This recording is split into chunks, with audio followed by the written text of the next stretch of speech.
Hey everybody, it's Captain Kyle and I have Elita-One. Elita-One from EarthSpark.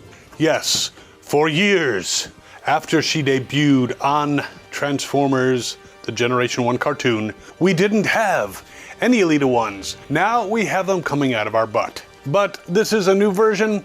This is the EarthSpark. Doesn't say if it's not quite a deluxe. Didn't quite cost as much as a deluxe, so it's kind of a basic, but it's anyway, I'm gonna break it out, go through it, see if it's good for your collection. Be right back. So there she is in her plastic-free packaging. Even the little ropes that hold her in place, bondage, you know what I mean, are made out of some type of paper material. There is apparently no plastic at all in this packaging. Very environmentally good, but let's get her out.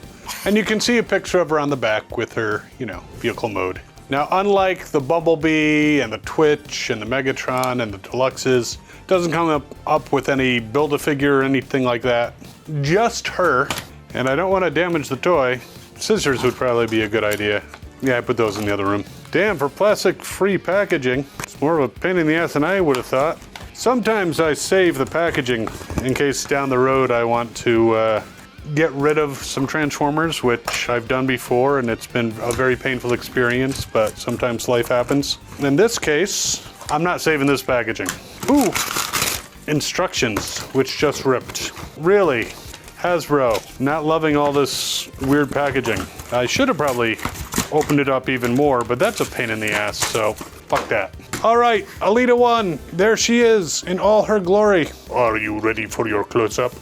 And I will be referring to the instructions which just ripped again. So flimsy instructions. I may have to tape these together later. So there she is. Let's take a look at her in her robot mode. This seems to be definitely a lesser model than definitely the Deluxes. I mean, she does pretty much do a full toes up Jean-Claude Van Damme. She does not have any ankle swivels. She's like, or a basic core, I don't know. She bends kind of at the knee, but I think it might also be part of her transformation because there's this protrusion right here. So bend, bend, bend. Bendy, bendy, bendy. And her arms are attached at the shoulder to these plates. So if you move the plates back, she can move her arm forward. Can move it all the way back. She's got ball joints so she can swivel. These fists are not gonna move. They're never gonna move. Well, unless you break the shit. So the arms are pretty good. The waist, there is no twisting at the waist. Wasn't expecting it. The head does not turn. Holy shit. How long has it been since we've had a Transformer whose head does not turn? I hope they're gonna put out a better version or a deluxe version of this character because she's too nice to just keep in this rather unflattering mold. I mean, I think it was like 15 bucks for this thing. That's the retail, but what's interesting, she does have a hole. I presume it is 5mm. Get your head out of the gutter. 5mm in her left fist, and you can put probably a gun in it. Her other hand actually has a small gun in it, but it appears that there is a bigger gun that you can flip around. It's just on a swivel, so they could be like, oh, cute. Look at that little gun, and you can say, oh, really? Yes, I make sound effects. They're not good sound effects, but I make sound effects. I mean, posability compared to a G1 original is not bad. She can get into some dynamic poses, and she's got this big-ass gun, or, the small gun for more surgical strikes, or, close quarters combat. Obviously, a pistol is for, close up, and this is more of a rifle that almost has a scope for, distance fighting. But there she is in robot mode. She's got some posability. She's got these wheels on her shoulders. I don't know if that's to help, if she's gonna do a cartwheel or, do a headstand and then, I suppose she could do that. Now, looking at the instructions, it doesn't really show anything other than flipping the gun.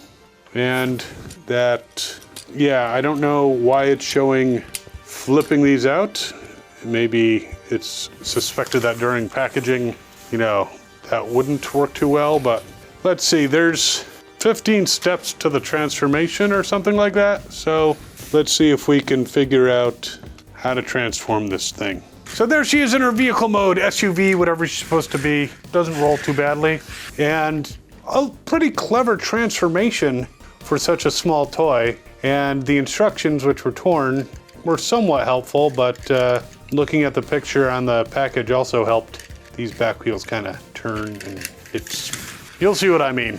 But yeah, she's not a bad transformer, limited in scope. I got this through Amazon. It's like 15 bucks. I'm really hoping with this character that they come out with a better version of her, you know, deluxe size, Voyager size, something like that. But there is Elita-One. Not a bad transformer. If you look on the bottom, you can see her big gun is on like a swivel, so you can swivel it so it shows up here, and her small gun is here, so it can kind of shoot just kind of barely past the tire. But there she is. Definitely an interesting addition to the collection. Not the highest quality, but the plastic feels a little bit better than some of the deluxes, so I don't know why that is. But not a bad version of the character, and will definitely go into my collection of Elita-Ones, because got a shitload now. So it's definitely a cool version of the toy for the price point, so I'll put a link in the description. And who knows, it might grace the shelves of your collection soon. But while you're mulling this over, I want to check out this video over here where we compare two other versions of Elita-One to each other. And subscribe, like, comment. Super thanks would be great. And we'll see you later. As always, have fun and good hunting.